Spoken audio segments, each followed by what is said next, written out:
if I told you the person behind the famous, acclaimed, and delicious Krabby Patty is actually a millionaire, and not for the reasons you think. He was able to buy his pineapple house in full cash and fill in a beautiful and massive library with loads of knowledge. It is not that he gets a good salary, right? Wow! That's more than I make in a year! Well, let's see. How much money does SpongeBob make? This is suggested in several episodes, so we are going to see what has been shown to answer this. We are not going to estimate how much money he makes based on a minimum wage. This channel, which I suppose is the official, came up with those conclusions that I honestly don't agree. This is an awesome, well thought and produced video that I highly recommend. But the thing is, they say SpongeBob has made over $700,000 in his whole career, which sounds like a lot, taking into account how miserable, cheap, and stingy Mr. Krabs is. I'll save a whole nickel if I cut your salary completely. He would literally charge his employees for breathing, talking, standing, and even existing. First of all, SpongeBob started his journey in 1999, but in the episode Big Pin Loser, Patrick gets jealous because SpongeBob has so many trophies. So they decide the way Patrick is gonna get an award is by working in the Krusty Krab. SpongeBob tells Patrick he had to pay Mr. Krabs $100 an hour when he started working in the Krusty Krab. But hey, nowadays is better because now he only has to pay him $50. Nice deal. Although in one of the episodes of the first season, Squeaky Boots, Mr. Krabs has a present for his daughter. It wouldn't be those totally hip new flipper slippers everyone wants. Yeah, he gives her some fish boots. Then they wonder why girls end up believing in zodiac signs. So Mr. Krabs is worried because he spent $2 whole on those boots until SpongeBob shows up. Can I get my paycheck? So he finesses SpongeBob to get the boots instead of his paycheck. That goes south quickly as the Squeaky Boots are driving him crazy. So he gets rid of them, and he ends up giving back a decent amount of money to SpongeBob. It does look like minimum wage. If we take a look at this next episode, Gossip Boots, Pearl gets a job at the Krusty Krab during her summer vacation. She completely revamps the restaurant into a more hip fashion place for the teenage crowd. It's a new club that plays really great hardcore techno for really hip young crowds. Mr. Krabs is unable to fire Pearl, so SpongeBob has to be the one to do this. Mr. Krabs.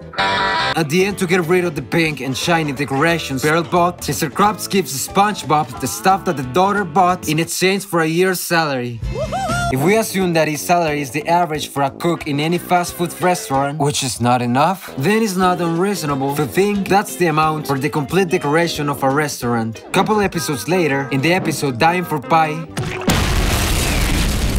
Squidward mentions he makes minimum wage. Now, may I resume my minimum wage duties? I'm pretty sure Squidward gets paid minimum wage because he won't be scammed by Mr. Krabs so easily. Well, he tries to not get scammed. A scene in the episode Squid on Strike, where Mr. Krabs embraces a profit-maximized work environment, showing no respect and no empathy for the working class. This due to his profits going down $3 compared to the last month. Unacceptable. Squidward is aware of the mistreatment situation he's in. Meanwhile, SpongeBob is like, Here you go, Mr. K. I think this should cover all my nonsense. as the greedy big-nosed squid actually wants to get paid for his hard work, he decides to protest. SpongeBob is of being manipulated ends up taking him on a strike. But do you know any strike that does not end up being useless? Me neither, as by the end of the episode, SpongeBob destroys the restaurant and Mr. Krabs tells them in order to pay off these damages, they are going to work for him forever. I mean, he didn't say they have to work for free, but at best they will work for a miserable pay. The following episode, titled Skill Crane, Mr. Krabs puts a claw machine in the restaurant. Squidward becomes more addicted than celebrities to heroin. Mr. Krabs gives Squidward his salary in a bag full of coins so he can spend it all. He's like a dealer at this point. He also spends all his savings. What's this? The deed to my house. Which is a pretty wise financial decision. Towards the middle of the episode, we see Mr. Krabs counting all the money Squidward has spent. 3,498 of Squidward's quarters. So it seems he goes for half-counted coins, and 3,500 quarters of dollar is $875. So it would be about $1,750. With savings and the payment of that month, then that would confirm he gets about minimum wage. But just a few episodes later, in Funny Pants, it is mentioned they get paid a nickel cycle per day. In the episode Bummer Vacation, it is shown to us the exorbitant amount of money he makes a year. Wow, that's more than I make in a year. Same here, boy. Even in the episode One Course Meal, we see Mr. Krabs pay SpongeBob with counterfeit money. There you go, buy yourself something pretty. Hey, this isn't money. So as we saw, Mr. Krabs can be paying them minimum wage for legal reasons. Guinea bottom labor regulations. Ew!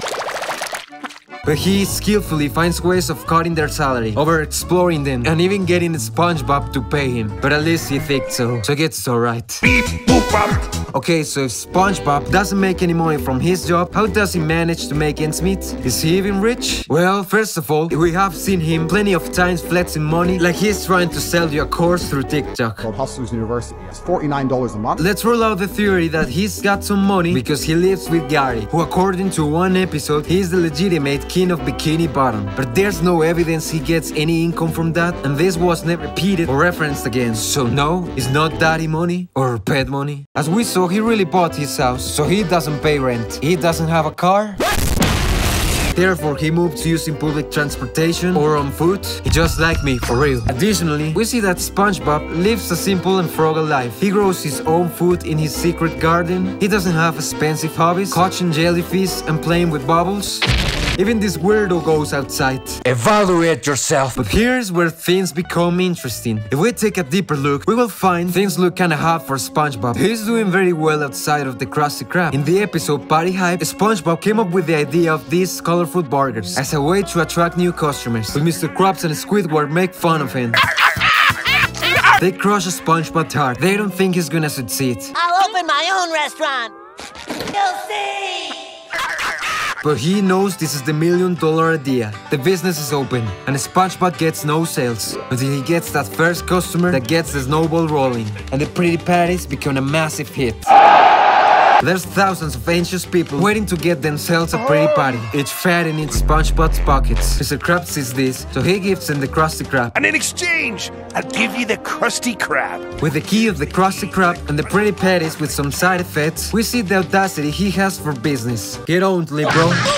In the episode One Krabs Trash, Mr. Krabs tries to get back a soda-drinking hat he sold to SpongeBob for $10, and many collectors offer him $1 million for the hat. Sir, I'll give you $1 million for that hat. By the end of the episode, it turns out this piece of modern engineering is not that valuable. They're worthless. But SpongeBob rocks out a new hat and even gets an offer of $1 billion.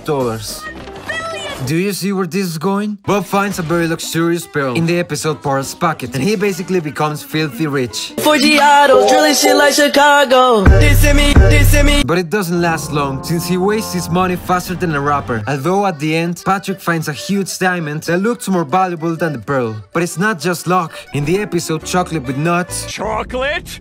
Chocolate! Chocolate!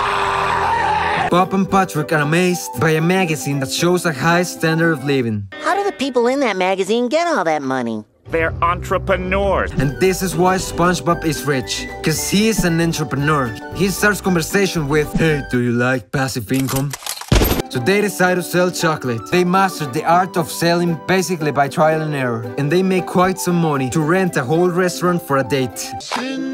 Not gonna lie, that's quite weird, but multi-millionaires do be weird. So as we know, the income SpongeBob gets from the Krusty Krab is complicated. It seems minimum wage, but there's evidence he actually gets cents, or that he even has to pay Mr. Krabs, as he will always find ways to get a back from his employees. This means that in his salary, he receives less coins than a drunk dancing in the street, which is not enough to get by, even with his simple and frugal lifestyle. Trust me, I've tried it.